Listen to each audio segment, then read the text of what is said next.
Well, I hope you're well.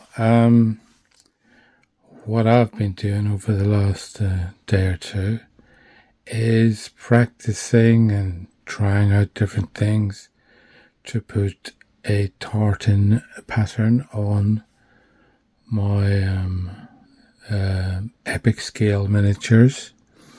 I've got Warlord Games figures, and I've got some resin figures from MC Miniatures. That's their name. Got them off eBay. These are the Warlord Games figures. Let's zoom in. Okay, you can see they're just started. And the MC Miniatures figures look like this. Now, I do prefer these MC Miniatures figures because they got such a large flat area for the kilt. And sort of the same at the back. It's largely flat.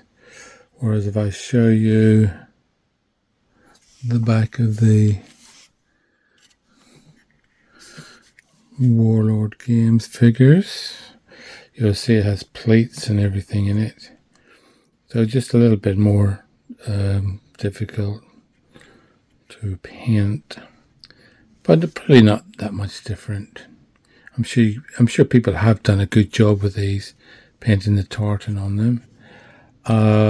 What the regiment I had chosen to paint was the Black Watch. Here's the Hysterex card for it. You can see it's got a good indication of the tartan pattern there and various other things. You can see the socks and the bits around their head and all that kind of stuff. Different colors, flags, all kinds of things. So that's my little reference. But of course, I can't paint the figures to the level that I could paint, a 54mm Hysterex figure. I couldn't paint the tartan that way. Not in these little figures, which are 13.5mm figures. So what I'll show you is the process I've come across from the various experiments I've done. And I think, unless I change my mind, that this is what I'm going to do for all these little Scottish figures from now on. There's three regiments in kilts at the Battle of Waterloo, and so I was going to paint those. It's the 42nd, the 92nd, and the 79th, I think. That's the Black Watch, the Gordon Highlanders, and the Cameron Highlanders. I believe that's right. If I'm wrong, I'm wrong. So I'll just show you what the process I've employed. Now, I've shown you these already. Okay, these are the Warlord Games figures. And I've just painted their kilts green.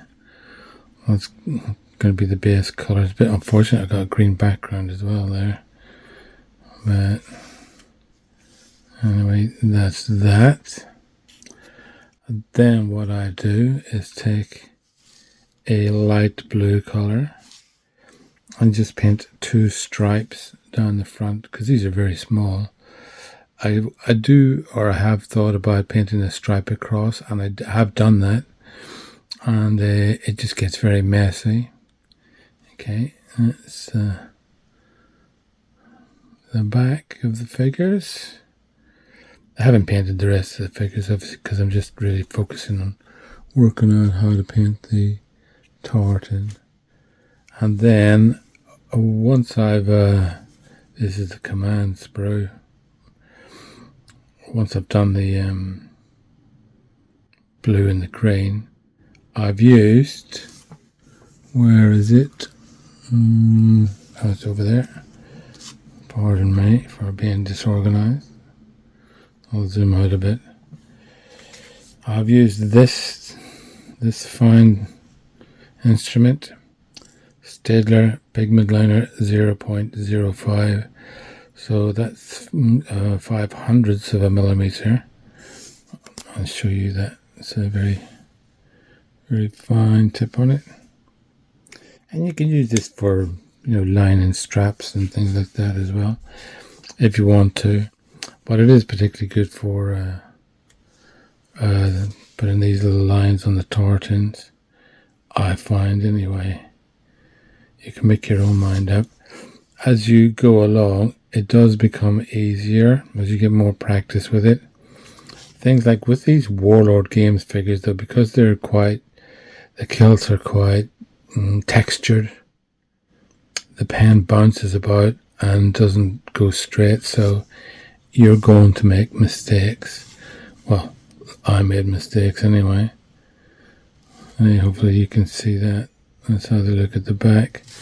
I noticed that I forgot to paint the blue stripes on that figure, but well, I can always go back and do that later, now that I've noticed it.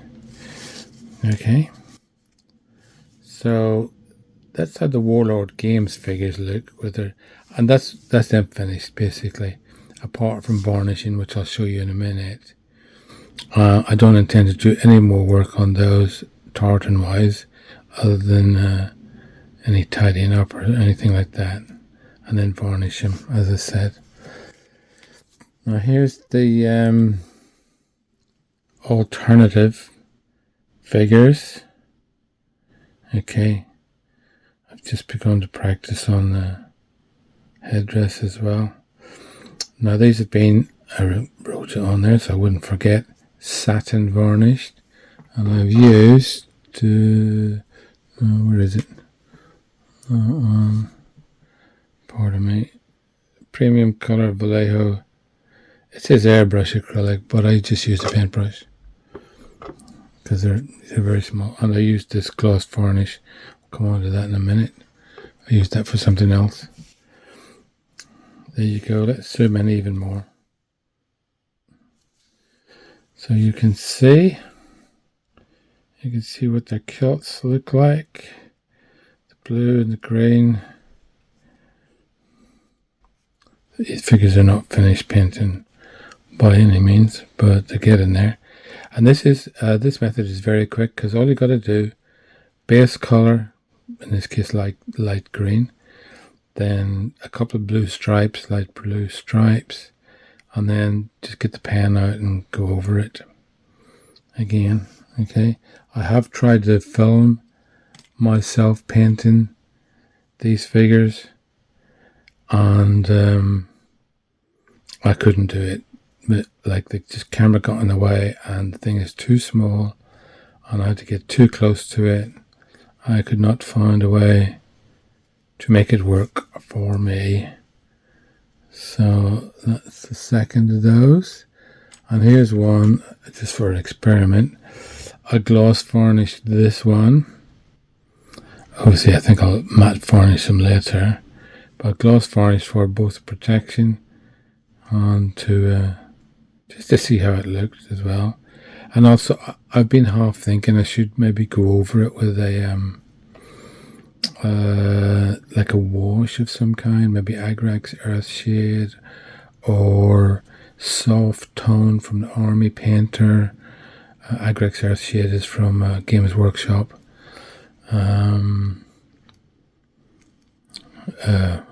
Full transparency, I am part of the ownership of Games Workshop, so but I have no I don't give them any favors because of that.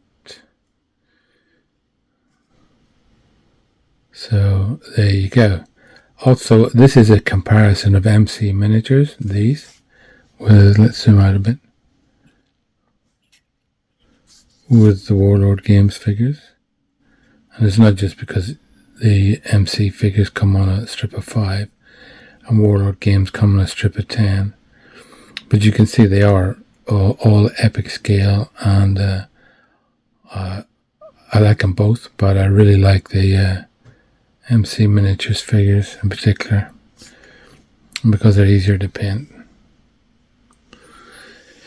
at least for Highlander. I don't know if all the rest of the range is, because they do all kinds of figures. I don't know if they're better, worse, the same, as good as. Okay, So the only other thing is, I showed you at the very start of this video some figures that looked for sort of first class painted and so on. They're not real, are they? They're what is called AI slop, and but they do look absolutely brilliant. And there's only one way that I know to get figures to look like that, and it's not by painting, but with figures like this MC miniatures range, and the Highlanders in particular, I can print off decals of the kilt pattern for this black watch unit, for example, and I can paint them very small. I can print them very small indeed, and I can put the decals on the figures. I'd probably only have to put them on the front and maybe a little tiny bit at the back. Yeah. Be a bit fiddly, but I have no doubt that I could do it because I've done similar things before. Okay. So there you go. What do you think? I mean, have you got a better way of painting the tartan or on epic scale miniatures, or got any suggestions, or what do you think of this anyway? You know, what do you think of the different miniatures, MC miniatures versus the Warlord Games miniatures? I've also got Essex miniatures and AB figures, and they would both be a lot easier to paint the kilts on because they're chunkier War Games figures, and the details are more exaggerated to make it easier to paint. But anyway, that's another story for another day. Anyway, painting tartan on miniature figures. This is what I've done. This is how it looks. I'm happy with it. I'm going to paint all the rest of them this way, unless I don't, and something else occurs to me and my mind changes. Okay, I'm going to leave you there. Don't forget to like and subscribe, and hope you do get something from this video. Take care. All the best. Bye bye.